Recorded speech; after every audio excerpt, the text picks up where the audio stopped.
In this video, we'll discuss the decision to sow from seeds in the garden or transplant. Hello and welcome to another LifeOnOurHomestead.com gardening video. My name is John, and if this is your first time here and you want to learn how to grow a successful garden, start now by subscribing and clicking the bell icon so you don't miss anything. In a previous video, we had you do some homework to learn about how many growing days you have in the season.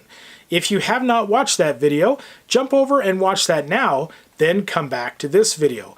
The link is in the description below and in the info card above. The decision to sow seeds in the garden may be required based on your growing season or just be a personal preference. If you decide you grow your own seeds indoors, I have a video series on getting started with indoor greenhouse in the description below. So how do you decide what to sow your plants indoors or outdoors in the garden?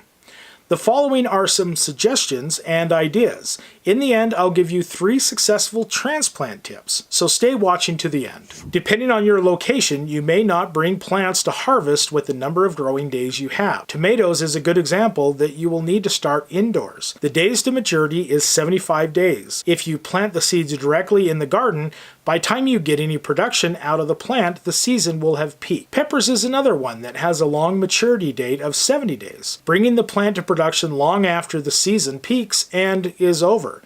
The best way to know is if it has to be grown indoors or purchased as a transplant is by reading the seed packet. There are special use cases where transplanting speeds up time, like asparagus that does not fruit until the 3rd year, where you can buy transplants to save on the 2 years of no production. There are some plants that you can grow indoors or outdoors. Cucumber is one of these. If you want an earlier crop, you can start indoors. Then there are plants that just do not transplant well, like carrots, potatoes, and radishes. The time and effort is wasted when you can go direct into the garden. Refer to the packet and the USU garden website linked below for best directions of when and where to plant. Just because you see a nursery selling a transplant, it does not mean that it's the best value. I see one nursery locally selling corn starts, and I asked them why they sell corn starts. They said people keep asking for them, so they sell them.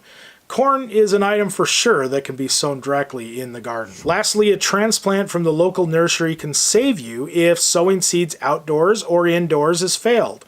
Often at the end of planting season, you can find reduced cost transplants to replace what may have failed in your garden. Just because you have an early crop failure in germination does not mean you should go the rest of the season without plants. If you decide to transplant, here are 3 steps to make a successful transfer. First, harden off your plants. Several days before, take them outside and let them get some sun and wind for a few hours, then back inside before the cold night. Perhaps the first day just in the shade, then other days slowly increasing the sun exposure. Do this for several days, increasing the time outside. Then, when weather is favorable, transplant them outdoors, and they are going to take much better to their new environment. Second, minimize root disruption. Plants do not like the roots disrupted too much when transplanting.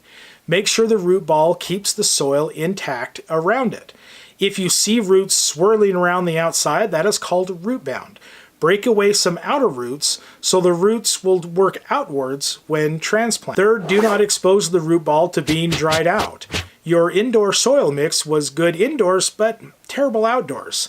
In the sun and wind, that soil will dry out fast, thus drying out your roots. Make sure the root ball is well covered on the surface by regular soil. If you want to learn more about how to grow a successful garden, start now by hitting the subscribe icon so you don't miss anything. Thank you so much for watching. Now go enjoy your garden, and I'll see you next time.